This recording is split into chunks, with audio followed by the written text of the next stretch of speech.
1 kilowatt motor ব্যবহার করে 15 100 KG ভরের বস্তুকে 10 মিটার তোলা হলে তাহলে এখানে অপচয় কত? এখন এখানে একটি জিনিস লক্ষ্য করি, 1 কিলোওয়াট মোটর 15 ধরে ব্যবহার করা হয়েছে, অর্থাৎ তার প্রদত্ত শক্তি বৃদ্ধি পেয়েছে।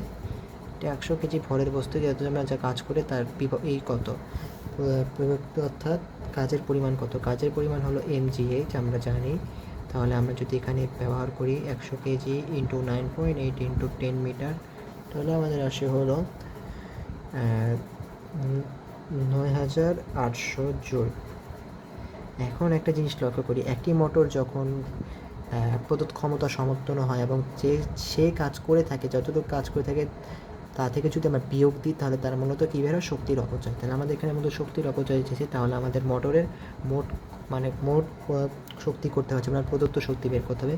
প্রদত্ত শক্তি বের করতে হলে আমাদের মূলত একটা জিনিস লক্ষ্য করি, এখানে জুল আছে, জুল আছে, কিন্তু আমাদের কিলোওয়াট থেকে আমাদের মূলত জুলে কনভার্ট করতে হবে। তাহলে আমাদের 1 × 1000 দিয়ে গুণ করতে হবে, গুণ করলে 1000 জুল হবে।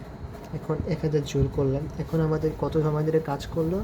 15 ধরে। তাহলে 15 এখানে গুণ করলে 15,000 জুল। এখন আমাদের মূলত শক্তি অপচয় কত? অপচয় হবে হলো, আমি বললাম একটু আগে যে এখানে যদি আমরা প্রদত্ত শক্তি থেকে মানে কাজকৃত শক্তি বিয়োগ দিই তাহলে আমাদের প্রদত্ত শক্তি হবে অপচয় শক্তি। তাহলে এরকম টাইপের এমসিকিউ মূলত খুবই সহজ ধরনেরই হয় বলতে গেলে। আশা করি সকলে বুঝতে পেরেছেন।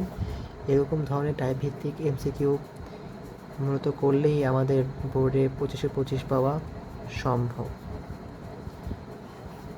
আশা করি বুঝতে পেরেছেন।